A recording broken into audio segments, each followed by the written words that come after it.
Good morning everyone. তো আজ এটা স্যাটারডে সকালে আর কি এত সুন্দর দিনটা করেছে। তো সকাল সকাল উঠেই আজকে প্রচুর কাজ ছিল স্যাটারডেতে, একটু ভালো করে ডাস্টিং করব। তো এখানে আমি আমার প্ল্যান্টগুলোকে ভালো করে একটু জল দিয়ে দিলাম, একটু দেখছিলাম সকালে উঠে। আর সকালে উঠেই যে ঘরের অবস্থা দেখেন। তো আজকে স্যাটারডে যেহেতু একটু সময় বেশি পাই, রিশানের পাপার বন্ধ থাকে, তো ভাবলাম ভালো করে ঘরটা ভালো করে ডাস্টিং করে দেবো। কিন্তু রোজই ডাস্টিং করা হয়, কিন্তু এত ডিপ ক্লিন করে করা সম্ভব হয় না, যেহেতু রান্না বাচ্চা মেনটেন করা সব কিছু করা সম্ভব হয় না। তো আমি উইকলি একবার ভালো করে একদম ভালো করে ডিপ ক্লিন করে নিই আর কি ঘরটা। তারপর ভালো করে পরিষ্কার করে এই যে বেডটা আমি বানিয়ে দিয়েছি। মানে বেড হয়ে গেলে মনে হয় মানে ঘরে আধা কাজ শেষ হয়ে গেছে, এত ভালো লাগে দেখতে।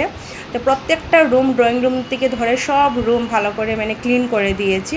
আর ফ্যান এগুলো না আমি কী করি, রাত্রেই প্রায় আমরা মানে হাজব্যান্ড ওয়াইফ মিলে আমরা পরিষ্কার করে নিই। দিনে রিশানকে নিয়ে এত সম্ভব হয় না, যেহেতু টাইমলি আমার রান্না টান্না সব কিছু করতে হয়। তো অনেক কাপড় কেচে দিয়েছি এখানে, রিশানকে নিয়ে এসেছি, ওরও তো খেয়াল রাখতে হয়। তো মানে বন্ধ হলে উপরে এসে অল্প খেলে আর কি। তো আজকে আর সাইকেল আনিনি, তো ওইখানে এসেও খেলছিল। আর এত ভালো মানে হাওয়া দিচ্ছিল আর কি, মানে ইচ্ছাও হচ্ছিল না যে মানে যাবো এখান থেকে আর কি, বসে থাকবো, কিন্তু কাজ এত ছিল যেতেই হবে। আমি কাপড়ই দিতে পারছিলাম না, মানে এত হাওয়া দিচ্ছিল উপরে আর কি ছাদে। তো কতক্ষণ ওখানে বসলাম রিশানের সাথে, রিশান একটু খেলাধুলা করলো। আর প্রচুর কাজ ছিল, তো বসতেও বেশি পারছে না, অনেক কাপড় কেচে দিয়েছে। এত ভালো ওয়েদার করেছে, বেশ গরম তো গরম আছি, কিন্তু বেশ হাওয়া দিচ্ছিল, বেশ ভালো লাগছে। তো ভাবলাম, তো এখানে রিশানের জন্য সিদ্ধ ভাত করেছি, ও খাবে না, ও বায়নাও খাবে না, শুনে নিয়েছে ওর পাপা আজকে মানে কিনে নিয়ে আসবে ব্রেকফাস্ট, ও পুরি খাবে। তো আমার আর ওর পাপার জন্য মানে পুরি বেশ গরম গরম ছিল, তো রিশান বায়না, তো ওকে কোনো মতে মানিয়ে ওকে ভাতটা খাইয়ে দিলাম। যেহেতু এত গরম পড়েছে, ওকে পুরি আমি বাইরের খাবারটা সকালে আমি দিই না আর কি, ঘরে বানিয়েই দিই। তো আমার এত কাজ ছিল, তো রিশানের পাপা বললো আজকে আমি কিনেই নিয়ে আসি ব্রেকফাস্ট আর কি। তো মানে খাই না আমরা বলতে, মানে কিনা ব্রেকফাস্টটা খুব কম, তো আজকে অনেক দিন পর আসলো আর কি। তো রিশান তো মানবে না, এর জন্য ওকে আগে আমি সিদ্ধ ভাতটা খাইয়ে দিয়েছি, তো একটা পুরি মানবে না দিয়েছি। মানে অনেক খুশিও আর কি পুরিটা পেয়ে আর কি। তো দেই মাঝে মধ্যে আর কি, তো কান্না শুরু করে দেবে ও পুরীর জন্য, মানে ভাত খাবে না, মানে খাবেই না আর কি। তো একটা পুরি দিলাম ওকে, এত কাজ ছিল। তো যদি ব্রেকফাস্ট করতে যাই না, তো অনেকটা সময় লেট হয়ে যায় আর কি।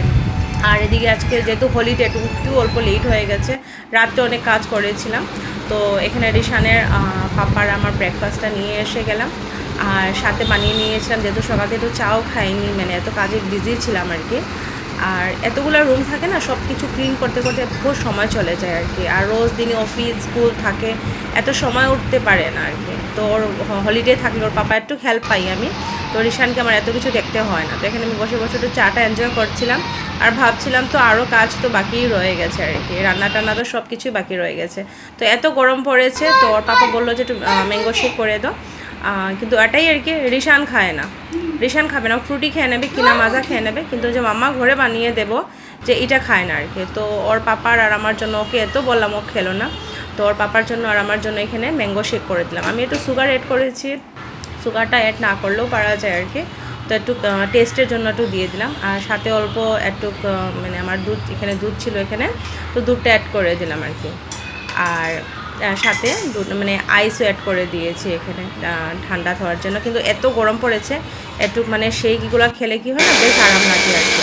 তো আমার এই ছোটো ব্লগটা আপনাদের কীরকম লেগেছে নিশ্চয়ই লাইক সাবস্ক্রাইব করবেন, আর যেন আগামীতে আরও ভালো ভালো ব্লগ নিয়ে আসতে পারি। আর এই যে আজকের আমার ম্যাঙ্গো শেক রেডি হয়ে গেছে, তো আজকের জন্য এতটুকুই। তো অন্য ব্লগে আবার দেখা হবে, চেষ্টা